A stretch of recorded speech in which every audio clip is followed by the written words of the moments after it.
un voyage, une lecture, une prière. Alors, un voyage, moi je suis une grande voyageuse, donc voyage, 1000 voyages. Mais le plus beau voyage que j'ai fait, c'est la traversée de l'Atlantique sur un cargo, sur un porte-container. Voilà. Parce que ça a été un voyage outre-terre, outre-soi, outre-ciel, outre-temps. Et c'est tout d'un coup un renversement de toutes les perspectives qui a ouvert à un immense voyage intérieur. Donc ça a été effectivement le voyage absolu pour moi.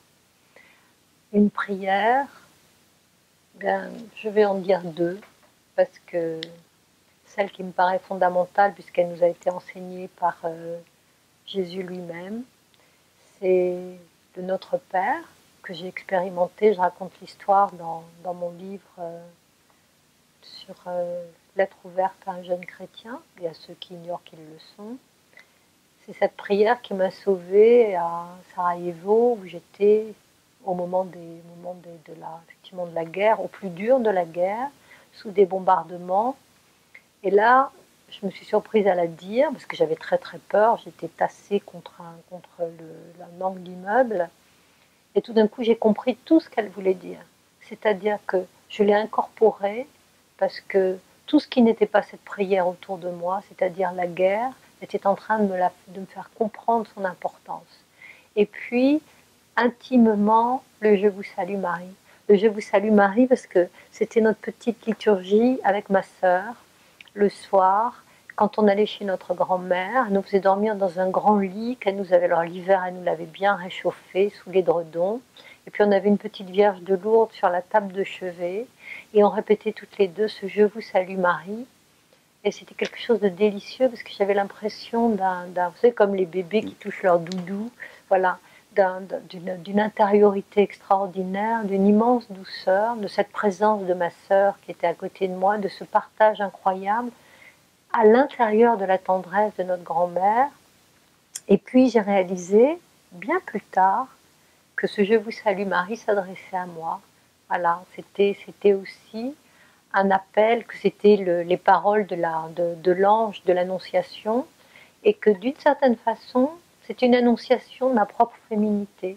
C'était une espèce d'invitation au jour où moi aussi, j'aurais cette immense responsabilité de mettre un enfant au monde, de donner au monde un enfant. En tout cas, d'éduquer ou d'essayer d'élever les enfants que Dieu me prêtait. Puisque je pense que Dieu nous prête nos enfants et ne nous les donne pas, et c'est pas nous qui les faisons non plus. Voilà.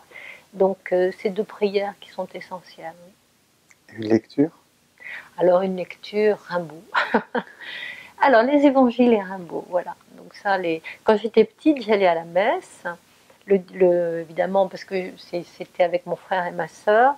Je m'y ennuyais beaucoup, mais j'avais mon petit missel là qu'on nous avait offert pour la communion. Et alors je lisais, je dévorais les évangiles. C'était mon feuilleton du dimanche. Ça me permettait, j'aimais beaucoup, ça me faisait passer le moment de la messe. Et après, bien après, j'ai compris la puissance de ce verbe. Et souvent, je les relis et je suis, mais je ne sais pas comment vous dire, je suis, je ne me lasse pas de l'émerveillement au sens premier du terme, de la stupéfaction, de la beauté, de l'intelligence, de l'incorruptibilité de cette parole et du fait qu'elle ne prenne pas une ride, jamais. Elle est toujours là, extraordinairement moderne. Voilà, donc, et puis la poésie de Rimbaud, bien sûr, c'est la même chose, inépuisable. Merci.